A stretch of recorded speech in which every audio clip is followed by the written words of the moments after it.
Banky special. Yeah. Pure deliciousness. Pure deliciousness, man. My name is Banky, man. Everybody calls me Banky. That's the name that I got from my grandmother when I was young. I'm coming out here after 30 years. Yeah, I ain't got nothing, but I'm gonna have something because I'm rich in personality, you know, and I'm rich in love. My family love me, and that's really all that counts.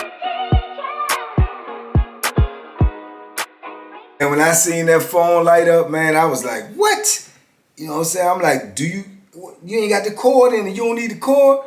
Man, he looked at me like I was crazy. He was like, no, you don't need the cord, man. You use this to charge your phone back up when it run down, when the battery run down. I'm like, man, this don't work. He let me hold it. I'm looking at this small thing. He was like, hold on, let me show you something. He took the phone, he dialed, and he called his mother. And he was like, yo, yeah, this me. He's like, yeah, I'm on the cell phone. And I'm listening and I could hear the voice and everything. He said, hold on for a minute. And he handed me the phone and he grabbed it back. He said, say something. She said something, I heard it, John. I'm like, man, I give it back to him like, this is crazy.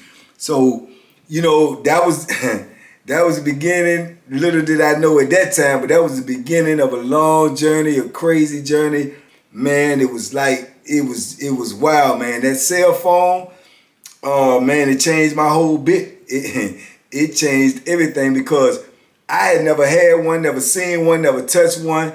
And to be able to have access to a phone that no one's listening to, that you could call anybody that you wanted to call, man, it was just, it was crazy. You know, it was crazy. It was just like another world for me. So, you know, I'm trying to learn how to use it. He's trying to show me different things, how to use it, what you can do on the phone, what you can't do on the phone. And at this time, the phone that I had was a pay per minute phone. So you had to pay for the minutes to put them on there. It wasn't nothing extravagant. It wasn't one of the ones that you could get, which I eventually ended up getting, but I knew nothing about it then. Right now, this one was, you know what I'm saying, was just amazing to me. You know, it was everything because it was something that I didn't have. So I was like in awe, man. It was just fascinating to me.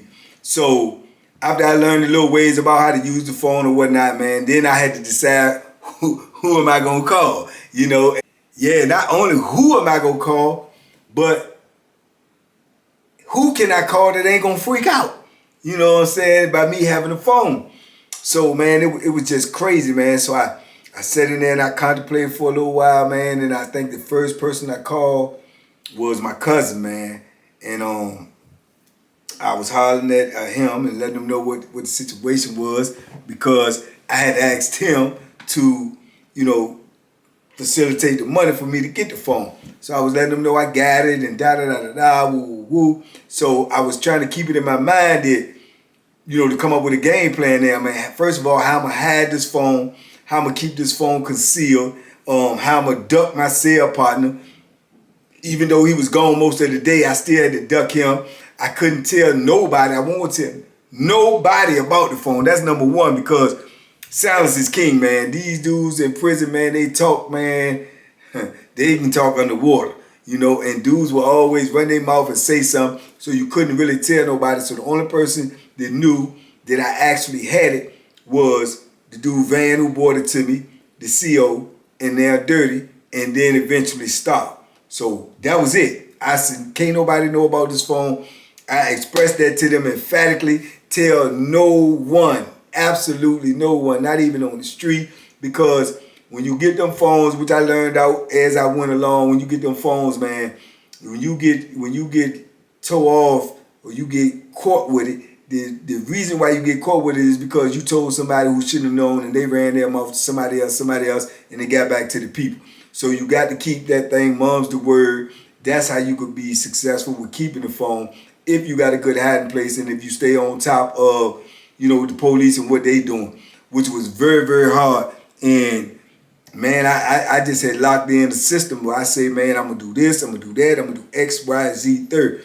Now, I'm not going to tell you all the places I hid the phone just because I don't know if somebody in there hiding their phone and stuff right now. So I don't want to get nobody else towed off because I don't know who's listening to this. But I had a successful plan, man, game plan, and I executed it, man. So, I had started using the phone. I was reaching out to a couple of people, man. When I started reaching out to people in my family, most of them was shocked that I had a phone. Then normally the shock went to, are you crazy? Is you trying to get out of here? If they catch you with this phone, this gonna happen, or what can happen to you, whatever. And by me being so in awe about the phone, I was bending my own reality. I knew that it was a major risk having this phone, because if I get caught, it was gonna set me back so much. Because like I say, the phone was big business on there. They get you with that phone, man. Then people was gonna try to do, they was gonna crucify you, man, because they gonna want to know how you got it. They gonna interrogate you. They want to know where you get it from. You gonna get transferred. You gonna get charges, all types of stuff, man. So I was like trying to bend my own reality to ignore that, just because I wanted the phone so bad that I was ignoring all the signs, all the information that was coming to me. My people was telling me, man, you got to get rid of that. Don't be taking them chances. And I'm telling them, I got it, man. I can't get caught. Don't worry about it. I'm on top of it, this, that, and the third. So eventually I called my people less and less, acting like I didn't have it no more, because I didn't want to keep on hearing the negativity, because it was making me even more nervous than I already was. And when you got that phone, trust me, you was nervous 24/7. Every time the police come in the block, you don't know if they're coming to get you. You don't know what's going on, especially if somebody get an argument or somebody get to fighting and they come running in there. Your first thing in your mind is alarms go off, they coming to get you. So it's just a nerve-wracking thing, and it drove me crazy, man. And like I said, man, but I had came up with a good system, but I was still green, not knowing I was green. The adapter that I had, the charger that goes to the phone, actually was a phone charger. I can't remember the name that it had on it. It might have been Kobe or something like that. But when we were in prison, we got all of these little gadgets. We got the Walkman, the CD player. We got these things where we can have all of these different adapters. But this was different. To me, I didn't understand it was different, because I'm looking at it like it's an adapter. So I never really was hiding the adapter like I was hiding the phone. And I can remember one time we had a shakedown, and I had the phone hid. It was secure. And they came in there, and I can remember when they was going through our cell and all this and all that, and we got about 4 or 5 adapters down there, because my cell is in mine.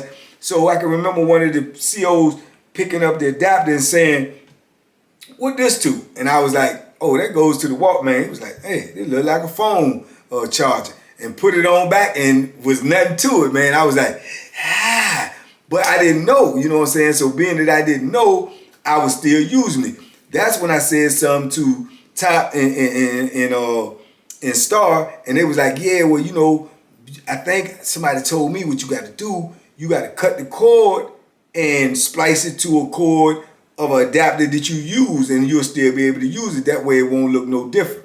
And that's what I eventually did. But before I did that, I had took many chances with the regular, charger that goes in there, not knowing no different. You know what I'm saying? So I could have been tore off at any time. They wouldn't have found the phone, but they would have had that, which would have been enough for them to lock me up and give me a charge or whatever, right?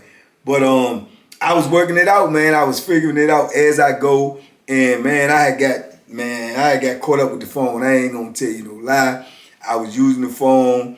I was calling. My wife wasn't happy about the phone as well. But like I said, we was going through a lot of problems at the time. So it just was a lot of stuff that I was pushing to the side, all because of this phone. Because I could reach out to people. I could see things out here in the world, going on the media at this time. MySpace. It was MySpace. MySpace was jumping.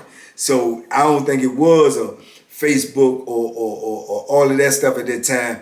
If it was, I didn't know nothing about it, no Instagram and all of that stuff. So I was just on MySpace, and I used to go on MySpace and just watch how people was living, watch what people was doing out in the free world. And to me, it was better than TV.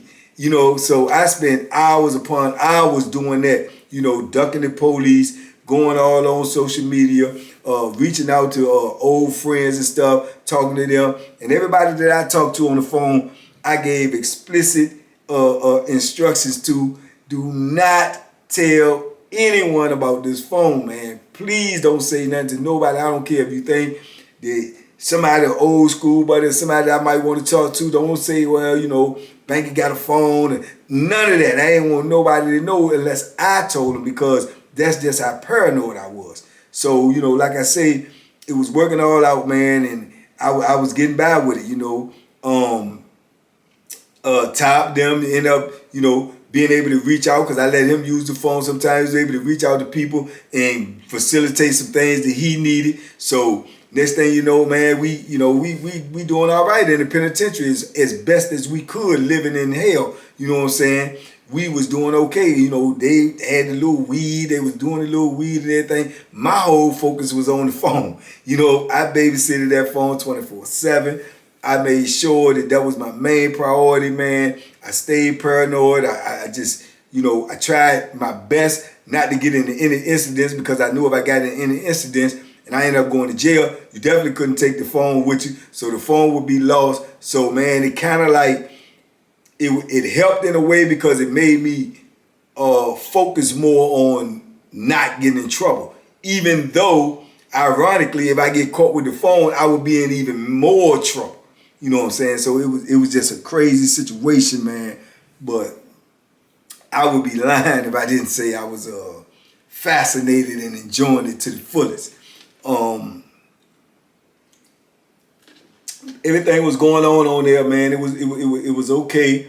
Like I say, we had night rec at that time on Greensville, so we could go out and rec at nighttime, man. I think it was like from like 6 to 8 or 6 to 7:45 or something like that. So we'd be outside at night, man, kicking it. Dudes be out there doing their thing. Everybody's out there. This the penitentiary. They out there drinking, smoking weed, talking on the phone, talking through the fence amongst each other. Man, dudes was still wilding out on there. I don't think, as I remember correctly, the gang thing hadn't really, when I first, it wasn't really jumping on there. It wasn't really a whole lot of it, but you was starting to see it like infiltrate the system. It was starting to be in there. You heard dudes with gang members. You see dudes over there mobbed up as gang members. It was kind of wild, you know what I'm saying, to me, because it was new to me as well.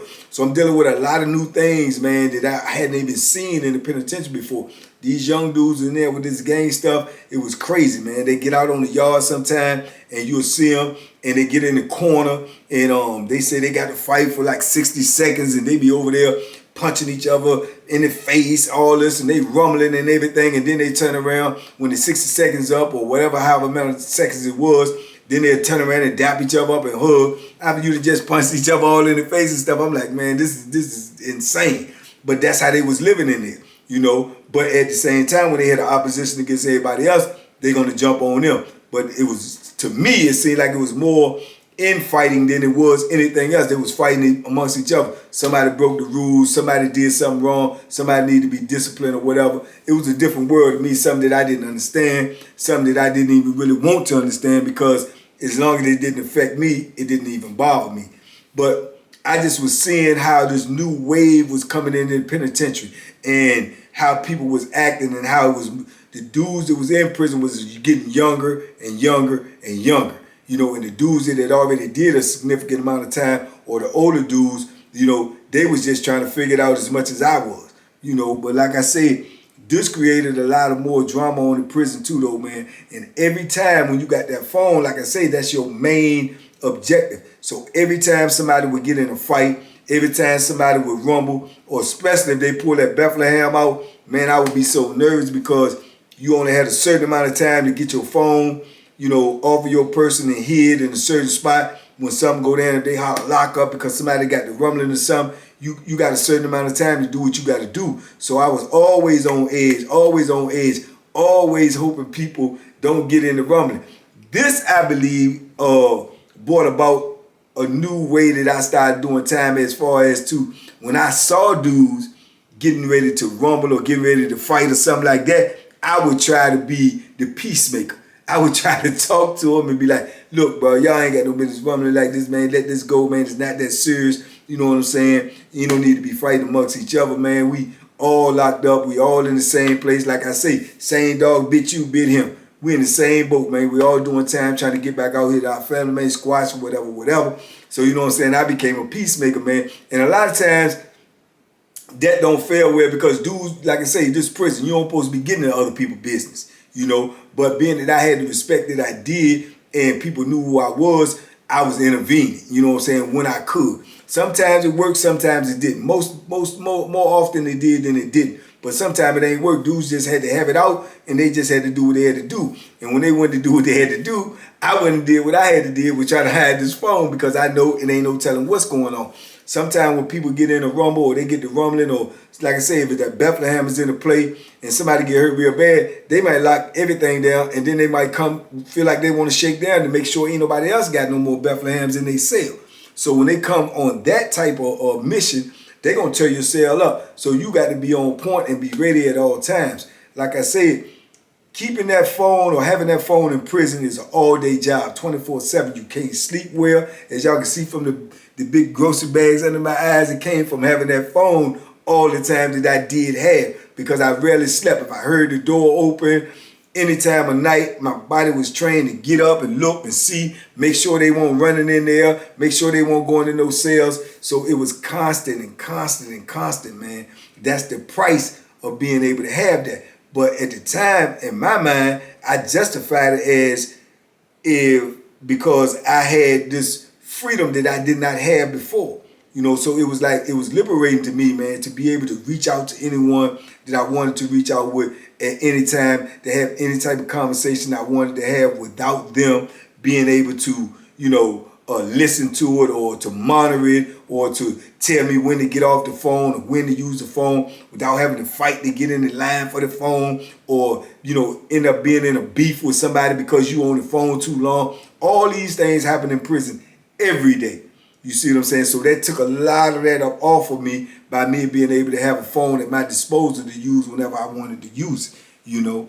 And like I said, to get pictures from the free world, you know, the phone that I had could receive pictures. You could get pictures from the free world. You didn't have to wait for them to come through the mail to get them. It was just a liberating experience, man, to have that. And it being locked up as long as I had, it was just a beautiful thing for me. But you know, as far as the penitentiary go, it was still moving the same way it was moving. The same characters were still in play. Man, then that clown, man, that clown that I told y'all from Sussex, my mortal enemy, this Lieutenant Hamlet, he ended up getting promoted to be a captain, and now he's on Greensville. And man, when I first saw him, man, I'm saying to myself, man, look at this bozo right here. You know, man, this is like he was following me or something, man. And he on this camp doing the same thing that he did on every camp, standing on the boulevard, barking at people like he's a drill sergeant or something, you know. And I still silently prayed every day somebody just knock his block off, man. But like I said, I knew it won't be me because I couldn't stand that pressure. And especially now since I got this phone, I definitely couldn't stand this pressure. But man, I remember when I first seen it, hey, move on down here. Come on, man, y'all get on down the boulevard. Get off of my boulevard, man. You know, pull your pants up. I'm like, man, this clown is a bozo, man. But when he first seen me, what you up here following me? I'm looking at him like, man, you a clown, man. You know what I'm saying? I was here before you, you know. But yeah, he was on there. A lot of the administration I already knew. You know, some of them had advanced and moved up. I mean, all the way up. Some of them had even made it up to majors and wardens, system wardens or whatnot.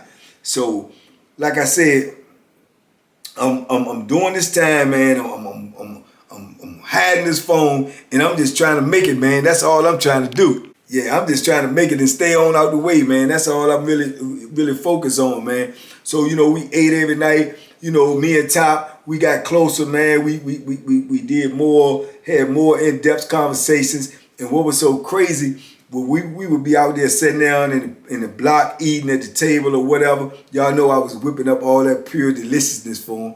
Pure deliciousness. Him and Star would tell you, they are first-hand witness to that because they was able to eat that pure deliciousness every night because I always cooked. And yeah, man, but we would be sitting at the table or walking down the boulevard or on the yard, and it wouldn't, I'm not exaggerating, it wouldn't be a week go by that a CO or somebody wouldn't approach us and say, double take and say, y'all some kin to each other? You know, and it used to always trip us out, man, you know what I'm saying? And I don't know what his frame of mind was, but in my frame of mind, it used to always trip us out because even when I looked at him, I used to could see a younger me, you know, and it was crazy, you know, and I guess he started or saw it as well, but he didn't, I don't know what his inner thoughts was, but he never expressed it as much as me, but he used to just always giggle when people said it, and then eventually he just started saying, yeah, we some kin, you know what I'm saying, and then he used to joke with him or something and say, yeah, that's my son, you know what I'm saying, or something like that, but that was crazy how people could recognize us and see that and say that as well, right? But like I say, man, times went on, man, and I can remember when I had a first incident on there that really, you know, annoyed me was it had a big dude on the block, man. And you know when you get these big dudes, when I mean big, he was like big, but he had a big old belly as well, man, like a wrestler, but he was big up top and he was super strong, known to lift all the weights out there on the weight pile, 400 some pounds and all this and all that. Mouth full of gold, and also he was like the drug man on there. So when you getting drugs and you was a big drug dealer on the street, now you in prison and you getting drugs and you got a little size to you and you always barking and talking loud, people tend to be a little, you know, a little leery of them type of dudes. Plus they always have a lot of hanger-oners. You know, a lot of dudes that'll fight for him, a lot of dudes that'll pick the Bethlehem up for him because he feeding them. He feeding them with the drugs, so he got a little mob with him. So I can remember, man, they was down there one day, man. They was gambling, right? They was shooting dice. So Top was down there gambling with him. You know, I had backed away from all of that stuff because, like I told you, phone was the #1 priority. So I can remember being in my cell, man, and I heard them getting loud down there with the gambling, but then I heard Top voice. So I came out and I stood on the rail and they on the bottom floor and I'm looking down there at them gambling and I can see them arguing over money and, you know, who made a point in the dice or whatever. But the big dude is arguing with Top. Then Top saying what he's saying and then dude getting a little even more aggressive. So it was another dude that was with him. That's his homeboy, the big dude, but he knows me and he been around me for most of the bit. We've been going from the same compound to the same compound. So he see me standing up there looking over the rail. I guess he read my body language in my face because I was getting blood mad. Because in my mind, whether he is actually my son or not, he's still to me, he like family. And I ain't gonna have nothing happen to him, especially not on my watch. You know, so I guess he could read that. He looked up and he seen me because he was in the crap game as well. So he came up the stairs and everything to me and he walked over to me, man. He said, man, it ain't like that. They ain't doing nothing but just talking trash, man. He said, you know, because they had been in the block together before me. He said they always do that to each other. He said he don't mean nothing. So I just looked at him. I said, yeah, well, I hope so. You know, I said, I hope so. I said, because I'm going to tell you right now, if he mess with youngin', man, he going to get everything he looking for. You know, I said, I don't care nothing about who he got with him. I don't care nothing about his mob. I don't care nothing about none of that, his size. He better not mess with Shorty, man. And, you know, he's, no, man, ain't going to be like that, man. I'm telling you, everything all right, man. Just calm down. I seen the look on your face, man. Just calm down. And he went on back down there and everything went all smooth. But from that point on, I did not like him. You know what I'm saying? I did not like him. It turned me against him because I felt like he was being a bully, and then he was trying to be a bully to youngin', and I wasn't going for it. You know what I'm saying? So, yeah, so my eyes was on him from that point on, and eventually down the line, you know what I'm saying, it came to play. But see, it'll be little things like that in prison that will have you turn sour to somebody. Their attitude, the way they bullying somebody. I never liked bullies anyway. Never liked them anyway because I always feel like if you try to advantage take somebody, then you hiding your own fears, your own insecurities. You know what I'm saying? And I always got that impression from him because after that day, I started looking at him a little bit more closely, and that was my read on him. That's what I took from him, that he always tried to throw his weight around or throw his position around so he could do what he had to do, you know? So anyway, like I said, I kept my eye on him, man, and the dude that I was in the cell with, the maintenance man, like I told you, I was trying to get out there. I told y'all before, I eventually ended up getting out of there when I told y'all about the kitchen man story. How kitchen man was in there beefing with his celly and everything, and I figured I could get in the cell with kitchen man, and the dude could go in the cell with my celly, and that'll solve all problems. They won't beef no more. I won't have to worry about this dude in there, you know what I'm saying, with his music, country music all night long. And I can go in there with kitchen man. Kitchen man was a docile, meek dude, quiet, worked in the kitchen all day. So I figured it was cool. That's what I eventually ended up doing. And I told y'all how that worked out with kitchen man.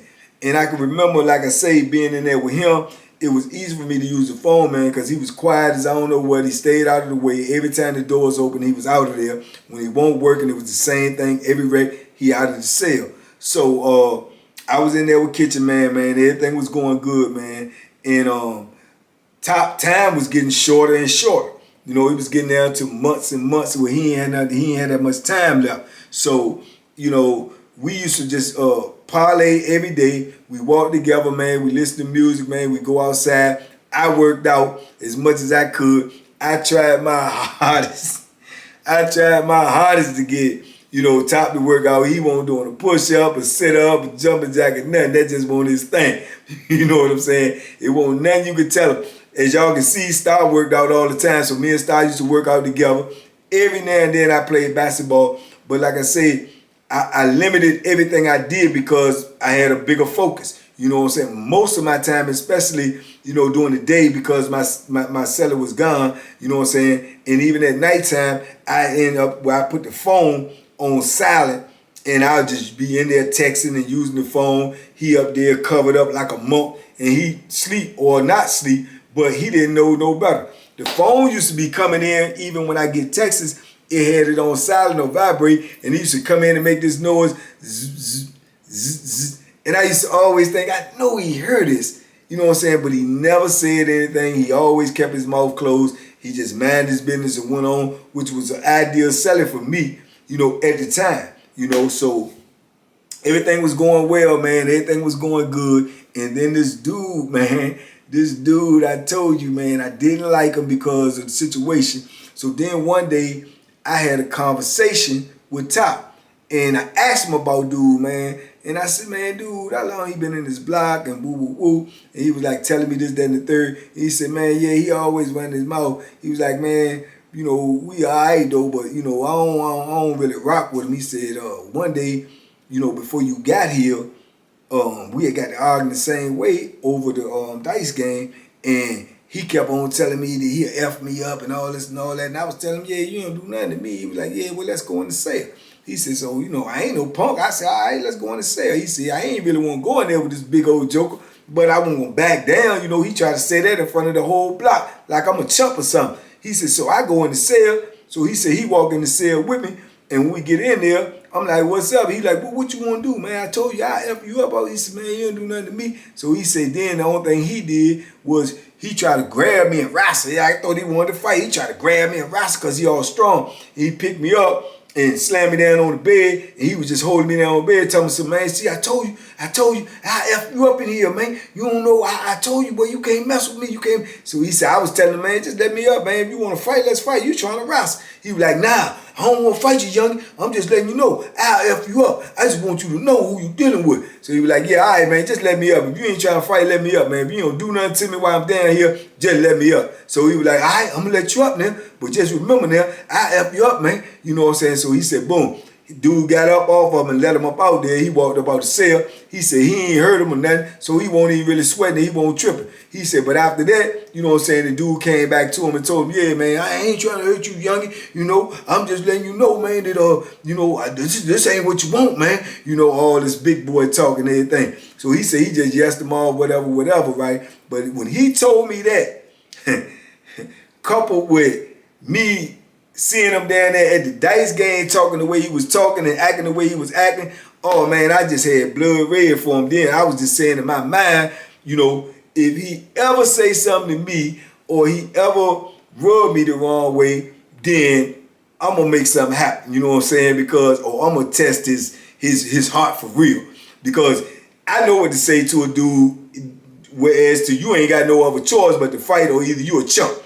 You know what I'm saying? and I know how to put a dude in that position, what you call calling his card. I can pull his card at any time. So I was just waiting for the opportunity to come where he just crossed me, because I wanted to see who he was, because I could look right through him and I knew he wasn't what he was.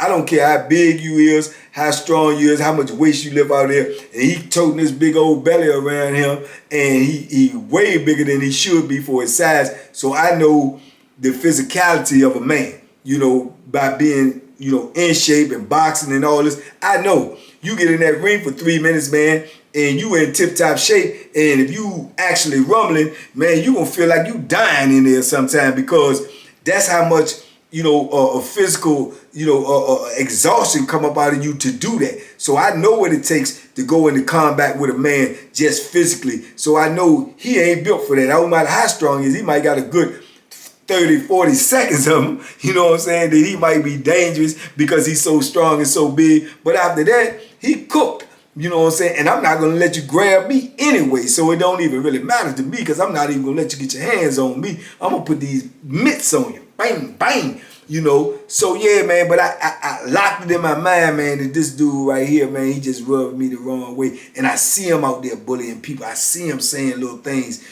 or throwing his weight around. And I can remember one day they was going to have a spade tournament, right? Or Top them said they wanted to have a spade tournament. So I said that, I would run the spade tournament, because, like I say, dudes had a certain level of respect for me, so I run it to make sure all the money is right. Each team had to put in a certain amount of money. They had partners in spades, and then you have a tournament, and you draw cards or whatever. This team play this team, and then you get all the way down to elimination till the last two teams play. Whoever win the whole pot. So we put it out there to say we was gonna have a spade tournament. Everybody started putting in. A lot of dudes wanted to play. We had a certain amount of dudes that was trying to get in, and then he get a partner, he want to get in. So when everybody get all of their money and stuff in, I get the big bag over there with all the names and everything in them. So I'm gonna draw the names to see who play who, so everything will be fair. There's no picking. I'm gonna play this person. I'm gonna play. So I'm gonna draw the names. Now I'm running it because I'm responsible for all the money. So if I'm responsible for all the money, I'm gonna make sure everything is straight and narrow, and everybody's money is in there, and everybody's gonna get paid. Nobody gonna have to worry about the money being funny or nothing like that. So as I'm over here, and I'm with this big bag, and I'm calling everybody who put their money in. Everybody come over here, man, so you could all see this, so it could all be fair before I draw these numbers out. So dudes is lagging around. Some dudes want to be on the phone. Some dudes want to be cooking food. Other dudes want to be doing this. So I'm saying, man, if y'all want this money, if y'all in this tournament, man, you need to be over here to see what's going on. Because I'm not going to draw but one time, and that's it. If you ain't over here and you don't think it's fair, I'm not trying to hurt. That's that, because I'm doing it now. So what y'all gonna do? So I put out the final call. I said, man, I'm gonna do this joint in 5 more minutes, So some of them get over there. Most of them get over there. A couple of them don't. He like one of the last ones.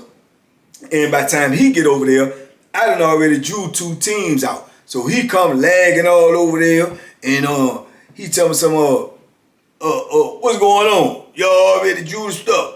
I said, yeah, man, we already started drawing, man. And so I just keep on going. I pull out some more. And dude say, man, no, I ain't want you to pull out. I said, man, listen, man, I'm running this. If y'all don't want to play, you ain't got to play. If this is the only time right now before I draw any more names, if anybody want their money back, just take your money back, because I'm not going through all this. I'm going to run it the way I want to run it, because I'm in control of this. You put it together, you run it the way you want to run it, and you do what you want to do. I'm running it the way I want to run it because it's mine. If you don't want to play, now's your time to get out. Other than that, I ain't trying to hurt a whole lot. I'm getting ready to pull these names. So when I said that, had come him. He wanted to be, how dudes always want to be heard. He wanted to feel like he's tough. So he know that everybody else in the block look at him in a certain way. So now he feeling like he the one that's designated to speak up. Because when I said it, everybody understood what I was saying. Now, I may have said it in an aggressive manner. I'm in prison. I'm always going to be aggressive because I know what I'm dealing with. So he going to speak up and say, hold on, man. I don't even like the way you talking, man. Let me get my money back, man.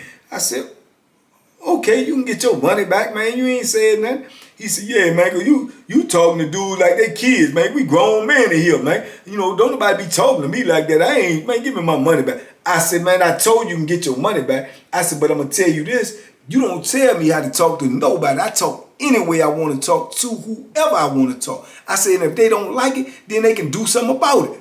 He said, man, that stuff don't scare me, man. I mean, you tell that to them. That stuff don't scare me. I said, no, I'm telling it to you, specifically to you.